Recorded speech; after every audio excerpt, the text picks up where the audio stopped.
Professor Bautista Vidal, eu acabei de ler o seu livro, O Esfacelamento da Nação. Eu não sei se eu fiquei indignado ou assustado. O que é que o levou a escrever esse livro extraordinário?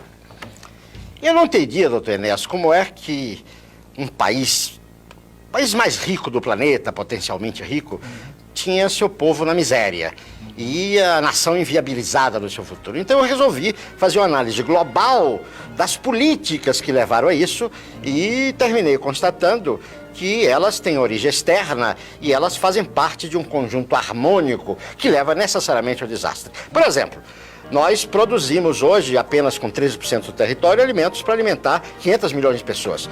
Nós somos apenas 145 milhões e temos 30 milhões submetidos ao genocídio da fome. Nós estamos matando 1.600 crianças por dia de fome todos os dias. Genocídio mesmo. Todos os A dias. que o senhor atribui isso, professor?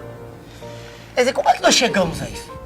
Isto, como eu falei, é resultado de um processo que foi se montando ao lado do tempo, de políticas vindas, em geral, de fora e com a conivência da nossa classe dirigente servil e que está levando... Exemplifique.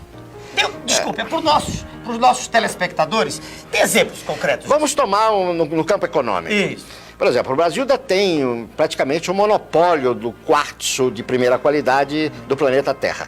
O quartzo é uma matéria-prima essencial para todas as atividades do campo eletrônico, microcircuitos, circuitos integrados, computadores. Nós vendemos esse quartzo, que nós já temos o monopólio mundial, por 40 centavos de dólar e depois, quer dizer, compramos o mesmo quartzo empacotado por 3.405 mil dólares.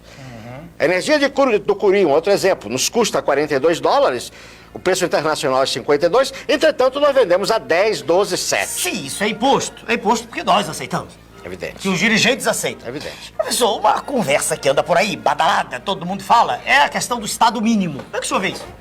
Eu acho isso uma grande bobagem. Não existe Estado mínimo nem Estado máximo, existe o Estado necessário. O Estado é o instrumento institucional e jurídico de execução do projeto de um povo, do projeto nacional. Fale um pouquinho sobre isso, um projeto nacional.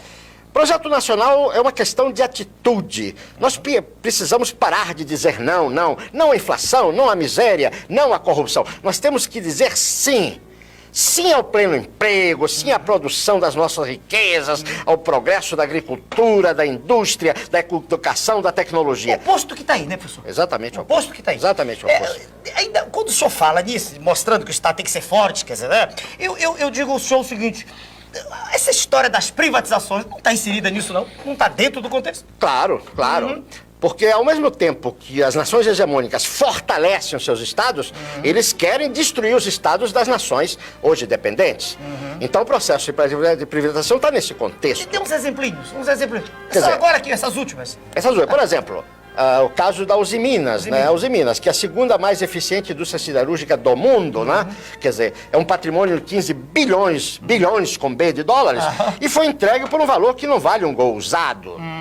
Isso é um dado da Procuradoria-Geral da República que estudou detalhadamente a questão. É uma transferência de patrimônio. A transferência de patrimônio. Professor, existe um documento terrível, que eu sei que o senhor conhece bem. Fale um pouquinho para os nossos telespectadores dele. Fale sobre o Consenso de Washington.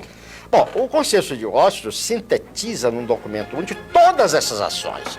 Ninguém pode dizer que desconhece.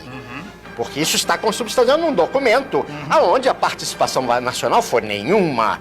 Isso veio de fora, por isso se chama Washington. Imposto. Então, imposto. O processo de privatização, a reforma administrativa, a reforma fiscal, a reforma ilegítima da Constituição, a destruição, está tudo lá. Tudo lá. Só não sabe quem não quer saber. Essa história, professor, da globalização da economia. A globalização é aquela história, né, da livre competição, da raposa e da galinha. Nós já sabemos qual é o final. O senhor diz no seu livro que nós caímos numa armadilha. É uma armadilha fruto de todas essas contingências. Vou dar apenas um exemplo. Eles falam na competição entre nações. Se eu tenho a competição entre empresas, uma empresa vai à falência e manda pra rua seus trabalhadores, seus operários. A nação vai à falência, vai matar o seu povo.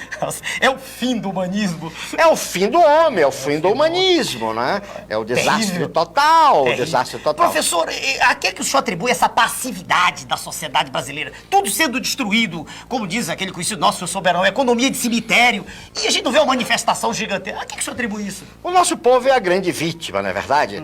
Agora, o nosso povo tem uma máquina terrível, que é a mídia, que condiciona o seu pensamento. A mídia mente, a mídia, Mente, quer dizer, distorce, a mídia retira a Nós nossa... vamos entrar no primeiro mundo.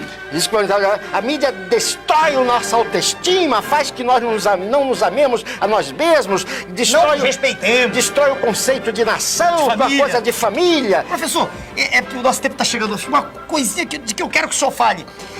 Isso é irreversível ou é reversível, professor?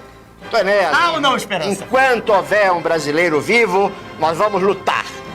E vamos fazer história. Essa questão do fim da história. Enquanto houver um brasileiro vivo, nós vamos lutar e vamos resgatar tudo isso. E vamos fazer da nossa Terra o maior país do planeta. Vamos fazer a maior civilização que o homem já viu sobre a Terra. Professor, muito obrigado pela sua presença no nosso programa.